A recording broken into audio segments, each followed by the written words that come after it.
I'm here with Hariana Veras, who is the only White House correspondent who represents all of Africa here at the White House. And Hariana, it's such a big day here as President Trump has invited Rwanda and Congo to sign a peace deal that was announced just last week.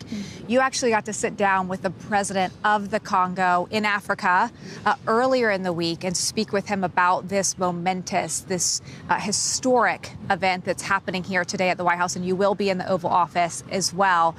But when you were talking to the president, you asked him essentially why the international community has ignored this for so long, and here's what he had to say.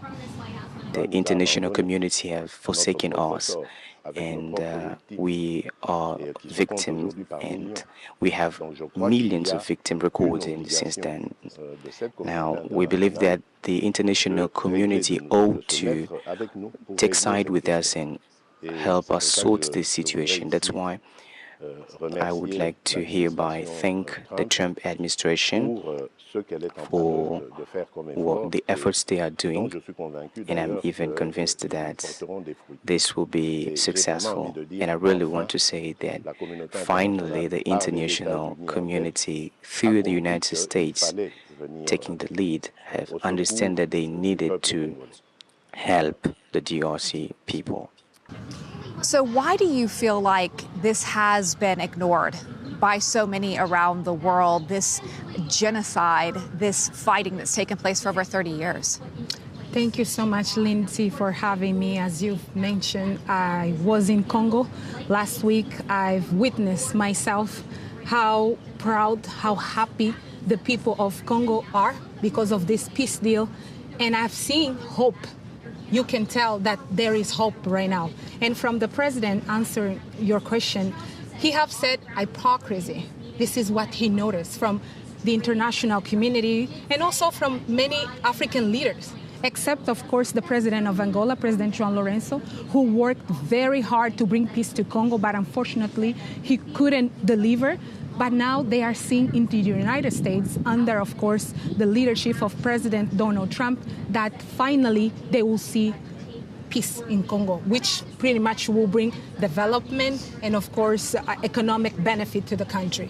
Yes, and I believe we have that clip as well, where the president of the Congo is saying that it is hypocritical that Africa was not able to create or find a solution themselves. So let's listen to that. We are ourselves the very problem. We are accepting and agreeing upon principles that we do not abide by. When I took office in 2019, there was a resolution that read, in 2020, the objective would be to silence the arms and weapons in Africa. Was it achieved? No. Today, it's very unsuccessful, meaning we are voting principles that we do not even abide by. As long as we behave this way, other continents would never respect us. Hariana, why do you feel that Africa wasn't able to find a solution to this problem that's been going on since 1995? Yeah, as the President Felix Tshisekedi have mentioned, he said that many African leaders would comment to him that is unfair, the war, but they would not public say it. Like he said, that was something that he couldn't take it. That was something not well that some African leaders were doing, except one or other that would recognize that that was not the posture that most of African leaders should have. They should condemn, because that was one state invading another one because of the mineral and all the richness. And he was expecting for all the African leaders together to condemn and to act. But he couldn't see that. That's why he said that was something that he pretty much criticized for many years. But now, as I mentioned, he said, unfortunately, because of this hypocrisy from the African leaders, he ended up coming to United States. He ended up looking for solution in other places. And finally, the United States is taking serious under, of course, President Trump, because even previous administration never looked at this conflict with seriousness, with willing to help. They didn't do that. But finally, President Trump is the one who said, this must stop, this is wrong. And we even heard the president of Congo say that President Trump didn't pay attention in his first term, but he is in his second term.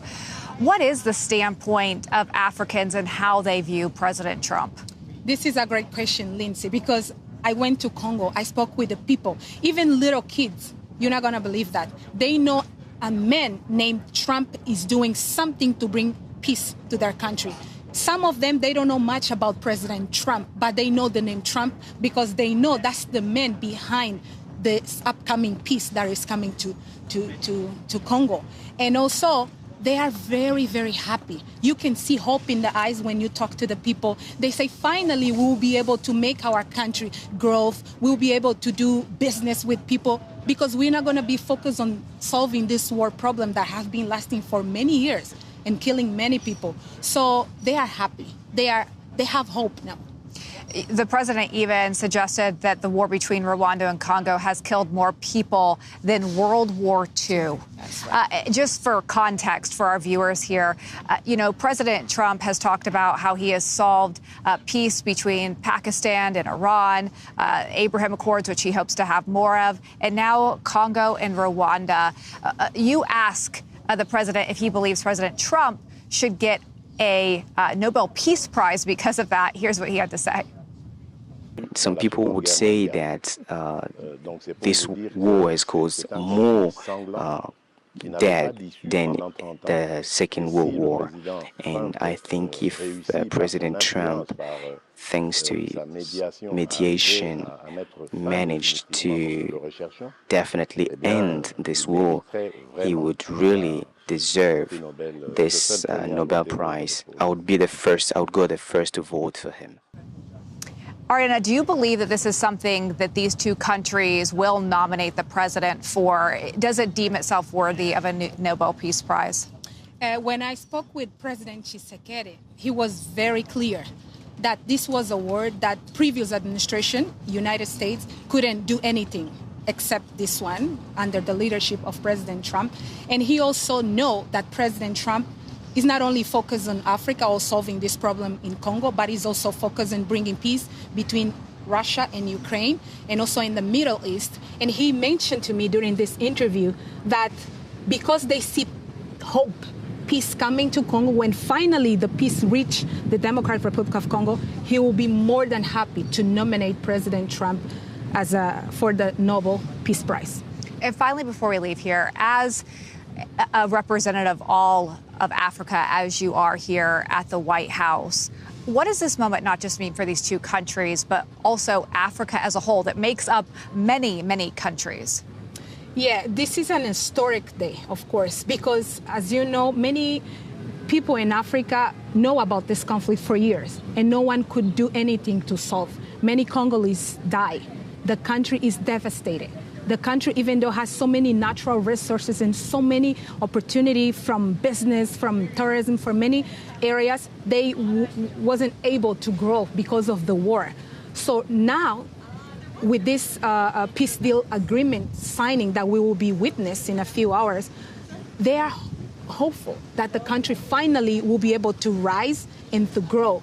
So, and this is not only a happy moment for the Congolese people, it's for the entire continent. Because even though some couldn't do much to solve this war problem, everybody's happy. Everybody was expecting this war to end. Because those are two brother and sister countries, like Rwanda and Congo. They are neighbor countries. They are pretty much family. They shouldn't be fighting. And thanks to President Trump for looking to that and do something.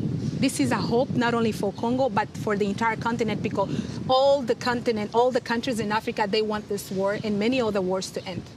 Well, thank you for being here to talk with us. Thank you for sharing your interview with the president of the Congo here with our viewers today. And we won't keep you, it's a big day for you here, but it's important for people to understand what is happening globally around the world and how the U.S. is involved in those conflicts. And today, helping solve one of the biggest conflicts that's been going on since 1995.